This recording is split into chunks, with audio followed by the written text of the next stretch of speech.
नमस्कार, FM news देख रहे हैं आप। मैं हूं आपके साथ अंजलि सिंह। बुलेटिन की शुरुआत करते हैं। जैसा कि दूसरी बार उत्तर प्रदेश में बीजेपी की सरकार बनने के बाद प्रदेश कार्य समिति की पहली बैठक का सीएम योगी आदित्यनाथ ने उद्घाटन किया। लखनऊ के किंग जॉर्ज मेडिकल यूनिवर्सिटी के Atal Bihari Vajpayee scientific convention centre में बीजेपी कार्य समिति की एक दिवसीय बैठक में बोलते हुए सीएम योगी ने क्या कुछ कहा, सुनवाते हैं आपको।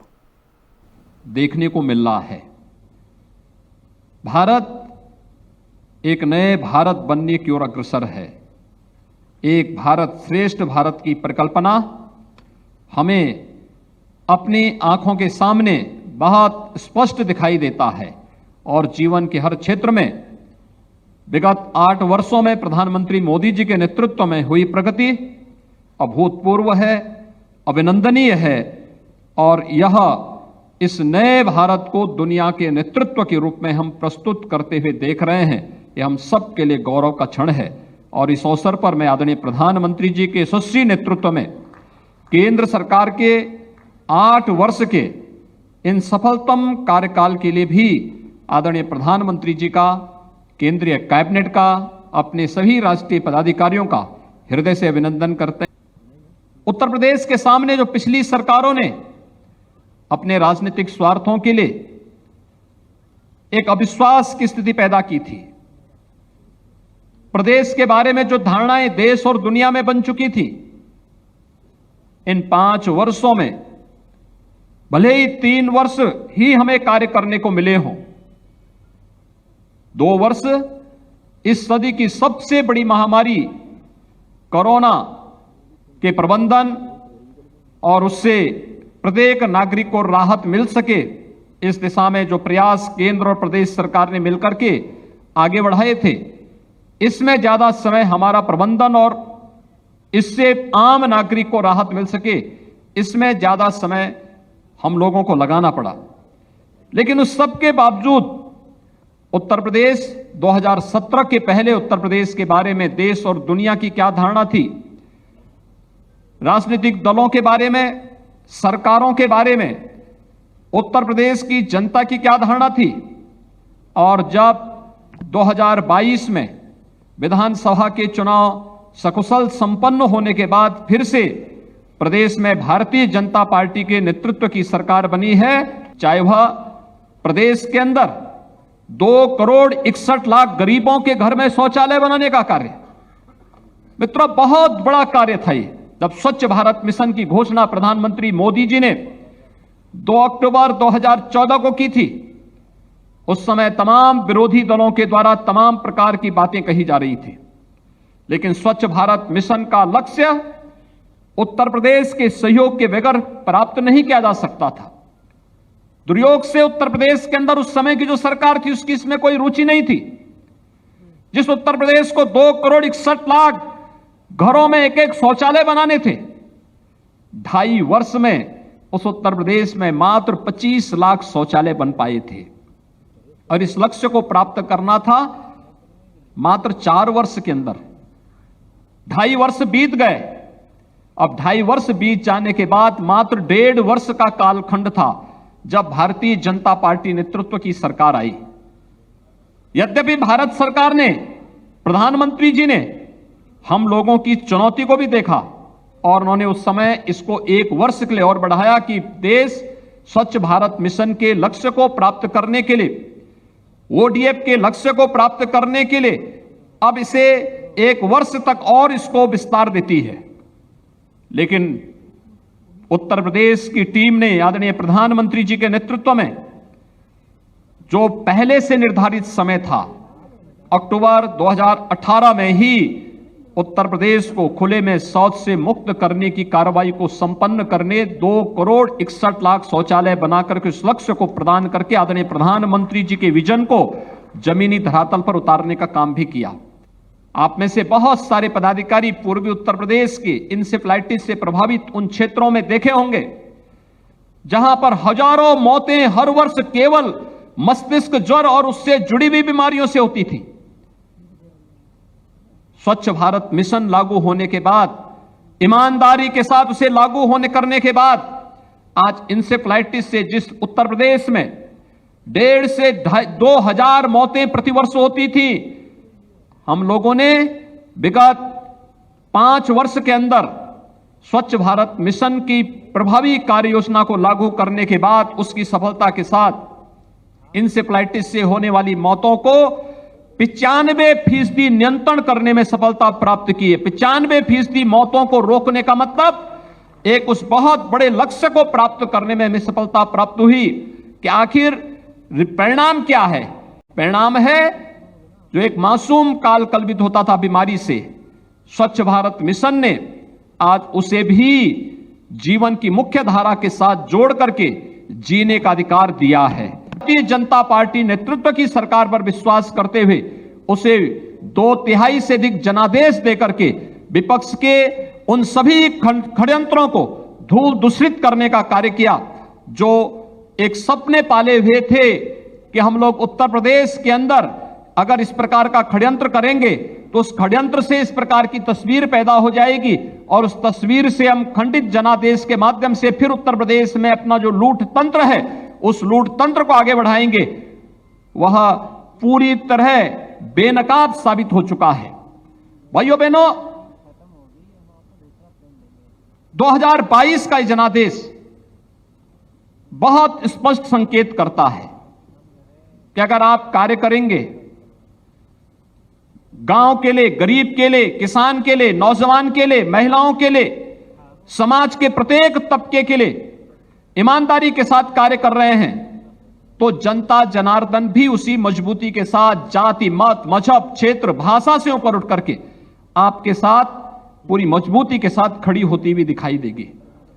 आपने चुनाव में देखा होगा कि आधी आबादी ने अपना आशीर्वाद भारतीय जनता पार्टी को दिया और उसके पीछे उसे एहसास हुआ जो बेटियों और बहनों के सामने सुरक्षा का संकट था, महिलाओं के सामने घर से बाहर निकलने का एक संकट खड़ा हुआ था पिछली सरकारों के समय में, उस संकट से सरकार ने मजबूती के साथ उस प्रकार के कार्यक्रमों को लागू करने के बाद प्रदेश में जो लागू किया उसके परिणाम देखने को प्राप्त हुए। आज उत्तर प्रदेश देश के अंदर इलेक्ट्रॉनिक मैन्युफैक्चरिंग के सबसे बड़े हब के रूप में स्थापित हो रहा है। कोरोना कालखंड में भी जीवन और जीविका को बचाने के साथ उत्तर प्रदेश के अंदर हम लोग नए निवेश की संभावनाओं को आगे बढ़ा सकें।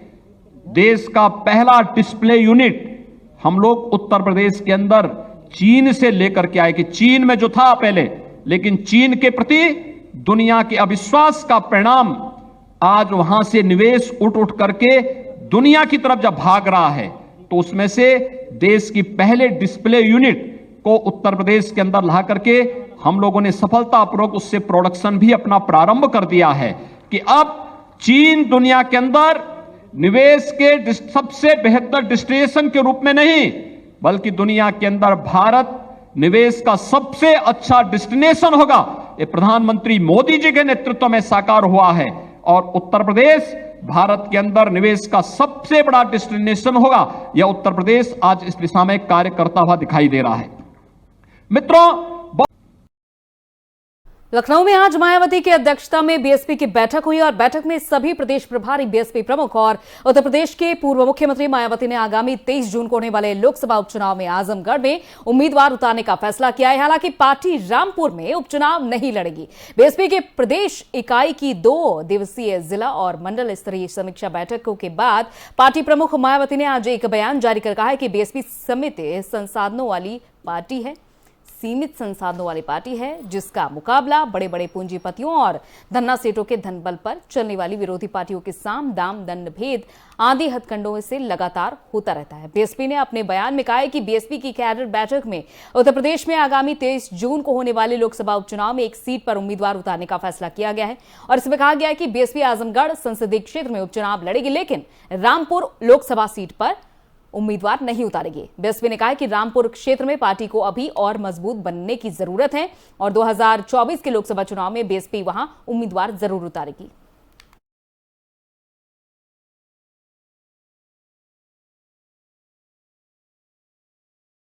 उलेमाए हिंद की बैठक में आखिरी दिन ज्ञानवापी मथुरा विवाद से लेकर कॉमन सिविल कोड पर प्रस्ताव पास किए गए और इस दौरान मौलाना महमूद मदनी ने जलसे में मौजूद लोगों से सब्र रखने के लिए कहा है।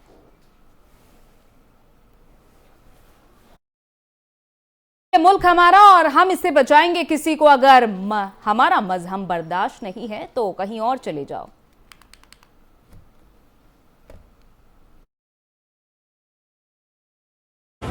मुल्क की आज़ादी से पहले और मुल्क की आज़ादी के बाद मुख्तलिफ मुश्किलात और मसाइल की ज़िंदगी रही है, लेकिन मैं आप हज़रात के सामने इस बात को रखना ज़रूरी समझता हूँ कि उन हज़रात ने जिनको अल्लाह ने बड़ी बसीरत अता फरमाई थी, हमारे वो अकाबिर जिन्होंने कैद-ओ-बंद की मुसीबतों को हंसते खेलते बर्दाश्त किया था, मुल्क की आज़ादी के बाद जिन मसाइल से मुस्लिम अक़लियत दोचार हुई, उन मसाइल का मुकाबला करने में वो लोग कभी सड़कों पर नहीं उतरे। आप उनकी जिंदगी को देख लीजिए। मुझे खूब याद है कि मुल्क की आज़ादी के बाद इसी हिंदुस्तान के अंदर बाबरी मस्जिद का मसला उठा। हमारे अकाबिर रहमहुल्लाह इनकी जिंदगी मुजाहिदाना जिंदगी थी। हथेली पर जान रखकर मैदान अमल में काम करने वाले लोग थे, तो सड़कों पर नहीं उतरे। यहाँ देवबंद में बकरीद सुबह को होने वाली है, रात में फोर्स आई और उस जमाने में गाय ज़बह की जाती थी। और उलेमाए हिंद की बैठक के दौरान मौलाना मसूद मदनी ने जलसे में मौजूद लोगों से सब्र के इम्तिहान वाले बयान पर हिंदू धर्मगुरु चक्रपाणी महाराज ने हमला बोला है। क्या कुछ कहा उन्होंने, सुनिए। जमीयत उलेमा हिंद और मौलाना मदनी ने जिस प्रकार से उनकी मीटिंग चली, बैठक चली, बड़े उलेमा आए और वहाँ पे जिस प्रकार से मंथन हुआ, चिंतन हुआ, इससे अब स्पष्ट हो गया कि जिस प्रकार से वहाँ पे उद्गार जाहिर किए गए इन लोगों के द्वारा, मौलाना मदनी के द्वारा और तमाम लोगों के द्वारा, इससे पता चलता है कि अपने को एक विक्टिम कार्ड खेलने का, एक घड़ियालू आंसू बहा करके देश के मुसलमानों को जो कट्टरपंथी चाहते हैं उसकी मंसूबों को पूरा करने का एक कहीं ना कहीं एक शुरुआत कर रहे हैं। और जिस प्रकार से ये लोग कह रहे हैं बार बार कि हम पे अत्याचार हो रहा है, अन्याय हो रहा है, ये हमारी परीक्षा का समय चल रहा है, आखिर ये क्या कहना चाहते हैं? भारत ये ऐसा देश है जहाँ पे अल्पसंख्यक को सबसे ज़्यादा सम्मान मिलता है। ये बोल रहे हैं कि हमारे खाना पीना रहना अगर आपको पसंद नहीं है, हिंदू समाज के लिए बोल रहे हैं, तो आप लोग कहीं चले जाओ। अरे हिंदू समाज क्यों जाए भाई? और हमें आपके क्या नहीं पसंद है? और जो हमें नहीं पसंद है आप उसको सुधार के चलो। आप ज़बरदस्ती अगर जो हमें मांस पसंद नहीं तो मांस पर खाओगे, गौ मांस खाओगे, आप क्या चाहते हो? तो ये आप जाकर के पाकिस्तान में पूछो, वहाँ पे हिंदुओं के साथ क्या अन्याय हो रहा है, अत्याचार हो रहा है। वहाँ तो सरेआम मंदिर पे चढ़ के लोग तोड़फोड़ कर रहे हैं।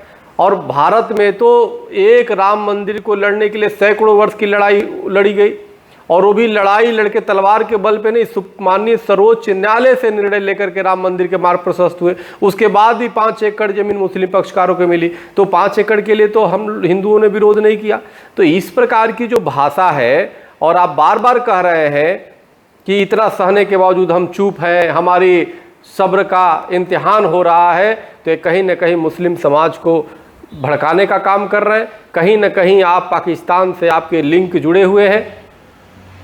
तो मौलाना मदनी और तमाम ऐसे लोगों की हमें लगता है कि केंद्र सरकार को तत्काल पाकिस्तान से इनकी मिली भगत की जांच कराया जाना चाहिए। और ये बड़ा दुर्भाग्य है, ये विक्टिम कार्ड खेल रहे हो। जिस जिस देश में इस्लामिक आतंकवाद हुआ है उसकी शुरुआत इसी तरह से हुआ है, विक्टिम कार्ड खेल करके, और इन्होंने वहां पे आतंकवाद को बढ़ावा दिया है। इसलिए मेरा निवेदन है कि इनकी जांच की जाए और सख्त कार्रवाई की जाए। जमीयत उलेमा हिंद और मौलाना मदनी ने जिस प्रकार से उनकी मीटिंग चली, बैठक चली, बड़े उलेमा आए और वहाँ पे जिस प्रकार से मंथन हुआ, चिंतन हुआ, इससे अब स्पष्ट हो गया कि जिस प्रकार से वहाँ पे उद्गार जाहिर किए गए इन लोगों के द्वारा मौलाना मदनी।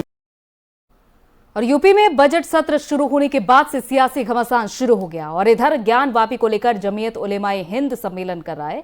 ऐसे तमाम मुद्दों पर हमारी संवाददाता ने राज्य मंत्री सुनील भराला से खास बातचीत की, सुनिए। यूपी की योगी सरकार में राज्यसभा चुनाव और प्रदेश अध्यक्ष को लेकर चर्चाएं जोरों पर है। मेरे साथ बात करने के लिए भाजपा से दर्जा प्राप्त राज्य मंत्री सुनील भराला साहब मौजूद है। प्रदेश अध्यक्ष को लेकर बहुत चर्चाएं चल रही हैं, बड़े बड़े नाम हैं, दिनेश शर्मा जी, श्रीकांत शर्मा, क्या तय हुआ है अभी तक?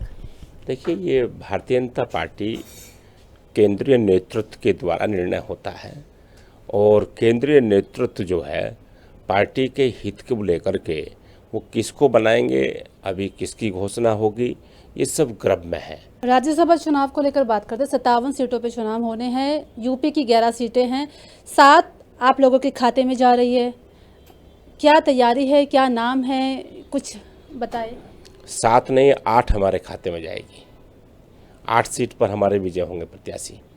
और भारतीय जनता पार्टी अभी जल्द ही इसकी रात तक कर दे या कल तक कर दे तो नेतृत्व इसके नाम भी घोषणा जल्द करेंगे, क्योंकि भारतीय जनता पार्टी के नेतृत्व के पास जो अपने नामों पर चर्चा करी होगी तो उसकी घोषणा भी उन्हें करनी है।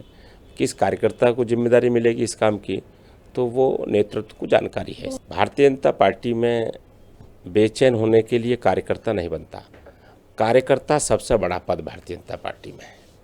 तो हम सब कार्यकर्ता हैं, तो कार्यकर्ता पे कोई दायित्व आएगा तो उस दायित्व का निर्वहन करेंगे। जो दायित्व मिलता है पार्टी का उसका निर्वहन करना चाहिए। जो मुसलमान हैं, विशेष समुदाय है, उनके लिए ना आप कुछ काम कर रहे हैं। कुतुब मीनार की बात कर लेते हैं, काशी विश्वनाथ की बात कर लेते हैं, ज्ञानव्यापी की बात कर लेते हैं, अब हर जगह से तो आप शिवलिंग निकाल रहे हैं। देखिए, ऐसा है कि भारतवर्ष जो है वो हमारा ऋषियों का देश है, हमारे देवी देवताओं का और भगवानों का यहाँ वास होता है। आप देखते होंगे कि सनातन हिंदू तो वैसे तो 33,000 करोड़ की बात होती है कि हमारे हिंदू देवी देवता 33,000 करोड़ 3300 होंगे, तो इससे तो कम हो ही नहीं सकते। तो पृथ्वी पर जो हमारे इस देश में जो बात प्रचलित है और सत्य है कि इस देश में दूध की गंगा बहती है, ये देवभूमि है भारत। बोल रहे हैं आप इनसे कि आप अल्पसंख्यक को नजरअंदाज कर देंगे? नजरअंदाज नहीं करने। जो पूर्व काल के अंदर जिस प्रकार से यहाँ औरंगजेब और बाबर ने मुगलों के समय में यहाँ जुल्म ढाए गए हैं और यहाँ हमारे हिंदू तीर्थों पर कब्जा करके उनको तोड़ा गया, उनको गिराया गया और उनके स्थान पर अपने तीर्थ बनाने की कोशिश की गई है, आज वे सब जो है प्रचलित हो रहे हैं अपने आप ही। ये नौबत क्यों आई है अभी? देखिए, जमीयत उलेमा का जो कार्यक्रम है, उनके जो प्रचारक हैं, काजी हैं, उनके जो वे पूर्णकालिक कार्यकर्ता हैं, वो उनसे ही पूछना पड़ेगा कि वो करने क्या जा रहे हैं। हमारे कार्यकर्ताओं के द्वारा राष्ट्र हित में काम करने का एक मिशन होता है और उस मिशन पर हम काम करते हैं। जमीयत को क्या करना है वो उनके उलेमा ही बता पाएंगे।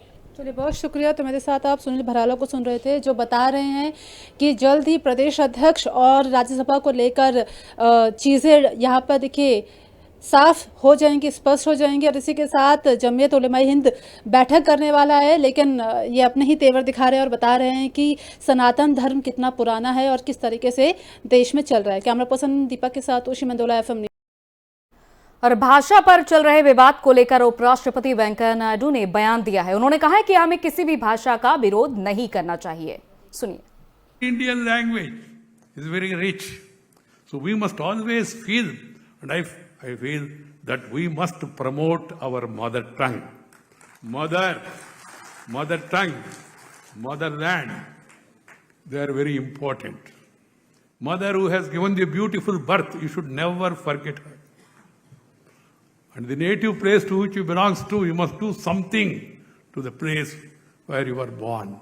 And the mother tongue, the language that has come from mother's womb, the Tamil, the Telugu, the Kannada, the Malayali, Marathi, Assami, Punjabi, Bhojpuri, there are so many languages. We must promote, propagate, and make them prosper in our own way. Because I always feel mother tongue is like your eyesight. The other language is like spectacles. If you have eyesight, spectacles will work. If you don't have eyesight, even if you wear ribbon, zuban se kuch aayega nahi. This has to be kept in mind. My suggestion to all the youngsters is, please promote mother tongue. Speak in mother tongue at home. We should not oppose any language, but we must support our language first. So my suggestion is, and people indulge in controversies, I say, no imposition of any language. No Indian language. चीन से चुनौतियों पर विदेश मंत्री S Jaishankar ने जवाब दिया है। उन्होंने कहा है कि हमने गुट निरपेक्षता नीति को बरकरार रखा। सुनिए। So my message to you today is that diplomacy is not just about bridging positions towards authority. It is equally about bridging societies through projects. It is about connectivity. It is about contacts. It is about cooperation. I have today the privilege of both sharing some big picture thoughts on what regional cooperation has to offer, as well as detailing activities that make it possible. It is only fitting that I do so in Guwahati, in the presence of the Chief Minister. The participation of my Bangladeshi counterpart only highlights the indispensable role of his nation as a partner in this regard. Equally relevant is the presence of ASEAN ambassadors with us. They too should, I hope, take away from this meeting a good sense of what all of this means to our future. And the presence of our Japanese colleagues brings out the catalytic role that our Quad partner can play. So my चलिए इसी के साथ इस bulletin में इतना ही। इजाजत दीजिए। नमस्कार।